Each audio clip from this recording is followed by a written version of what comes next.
अस्सलाम वालेकुम। तो मैं आपके साथ अपनी स्टोरी शेयर करना चाहती हूँ जो कल मेरे साथ हुआ। दरअसल एडवेंचर का मुझे शौक़ था और मैंने ये किया कि पहले ही दिन पेपर रख लिया। अगर आप वीयू के स्टूडेंट हैं और आपने किसी सब्जेक्ट की पहले तैयारी नहीं की हुई तो मेरे आपके लिए बेस्ट एडवाइस ये है कि कभी भी अपना पेपर पहले दिन के लिए सेट ना करें, क्योंकि आपके पास कोई करंट पेपर नहीं होते, आपको कोई अंदाज़ा नहीं होता कि किस तरह के पेपर्स आ रहे हैं। अगर आपके पास फाइल्स मौजूद हैं भी तो ज़रूरी नहीं है कि वो वाला क्वेश्चन बैंक जो है वो रिपीट होगा, वो वाले क्वेश्चंस रिपीट होंगे और आपको पेपर में उनमें से ही उन्हीं टॉपिक्स में से कोई क्वेश्चन आएगा। एग्जैक्टली यही चीज़ मेरे साथ कल हुई कि मैंने पहले दिन पेपर रख लिया BT 514 का, यानी कि एनालिटिकल केमिस्ट्री एंड इंस्ट्रूमेंटेशंस का। अब ये सब्जेक्ट बहुत आसान लग रहा था, शुरू वाले टॉपिक्स कुछ पढ़े थे जहाँ से असाइनमेंट्स और क्विजेस वगैरह तैयार किए थे। तो उधर से ये काफ़ी मतलब वैसे भी ये सब्जेक्ट जो है ना काफ़ी आसान है दूसरे जैसे बायोटेक्नोलॉजी के कॉम्प्लेक्स कोर्सेज हैं उनकी निस्बत। तो मैंने कहा ये आसान सा होगा, पहले दिन रख लेते हैं, कोई मसला नहीं होगा इतना। लेकिन और फाइल्स में भी जो क्वेश्चंस थे वो सारे भी मुझे काफ़ी आसान से लग रहे थे, बेसिक टॉपिक्स थे। तो वो सारे मैंने तैयार कर लिए और हैंडआउट्स को मैंने कम्प्लीटली तो रीड नहीं किया था, लेकिन दो जो आप कह लें कि चैप्टर वाइज अगर डिवाइड किया जाए तो दो चैप्टर्स जो थे उनको मैंने पूरी तरह रीड नहीं किया था, बाकी को तो जैसे तैसे करके एक दफ़ा रीडिंग मुकम्मल कर ली थी। और वो जो दो टॉपिक्स रह गए थे, सॉरी जो दो चैप्टर्स रह गए थे वो था क्वालिटी एश्योरेंस और एनालिटिकल केमिकल एनालिसिस, या इसी तरह का उसका कोई नाम है, यानी कि एक बिल्कुल मिड में है और एक लास्ट वाले लेक्चर्स में आता है। और इसमें इनमें से भी मैंने जो मेन सीधा डेफिनेशंस थी वो सारी कर ली थी, कि अगर कोई लिनियरिटी की डेफिनेशन आ जाती है, स्पेसिफिसिटी की डेफिनेशन आ जाती है।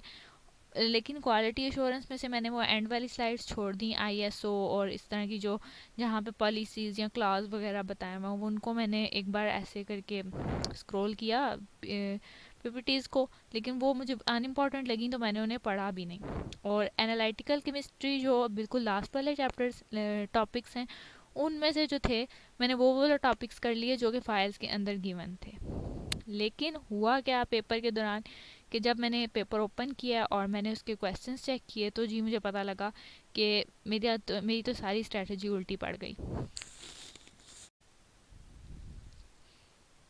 पहले सबसे मैंने देखे सब्जेक्टिव्स, तो एक दफ़ा तो भाई मेरे होश उड़ गए कि मुझे इतने अच्छे नहीं आता था क्वेश्चंस। एक मुझे शॉर्ट क्वेश्चन आता था और एक ही मुझे लॉन्ग क्वेश्चन आता था। खैर उसको छोड़ के मैं MCQs की तरफ गई कि और वहाँ पे खैर देख के मुझे थोड़ी तसल्ली हुई कि MCQs थोड़े से आसान थे, मतलब कॉन्सेप्चुअल थे, इतने एज इट इज़ लाइंस नहीं थी हैंड आउट्स की, लेकिन कॉन्सेप्चुअल थे, लेकिन थे आसान, मतलब आप थोड़ा सा सोच के उसको अच्छी तरह से सॉल्व कर सकते थे। कुछ जो MCQs मुझे याद रह गए हैं वो तो बिल्कुल आसान आसान वाले थे। जैसे एक MCQ था कि QC क्या होता है, तो QC होता है क्वालिटी कंट्रोल। इसी तरह पूछा हुआ था कि ISO क्या होता है, और एक के अंदर वेरिएंस की डेफिनेशन थी, एक के अंदर शायद लिनियरिटी की डेफिनेशन थी।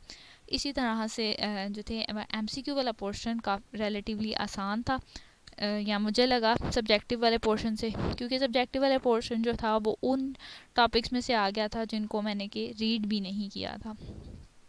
मैं आपके साथ अपना पेपर शेयर कर देती हूँ। शॉर्ट क्वेश्चंस थे, what is sublimation, define peptization and how to find LOD, यानी कि how to find limit of detection. Long question were relationship between ISO, ICE and EN standards।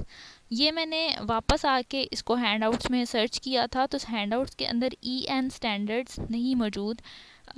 मेरा ख्याल है यहाँ वहाँ पे EN standards ही था या शायद EU standards था।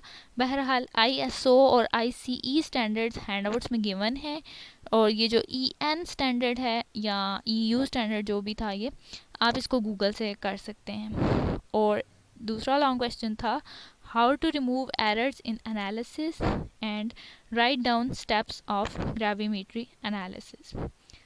अब जैसे कि मैंने बताया मुझे एक सवाल शॉर्ट आता था और एक ही सवाल मुझे लॉन्ग आता था, तो दूसरा क्वेश्चन था वो फिर मैंने वो जो एक शॉर्टकट है ना, एक यानी कि आप कह लें कि सियानी बात है कि पेपर में कभी भी कुछ भी खाली नहीं छोड़ के आना चाहिए। तो अगर मुझे जो कुछ भी आता था ग्रेविमेट्री के बारे में, मुझे ग्रेविमेट्री की टाइप्स के नाम आते थे, सिर्फ एनालिसिस के स्टेप्स तो मुझे नहीं पता थे, तो मैंने वही नाम ही लिख दिए।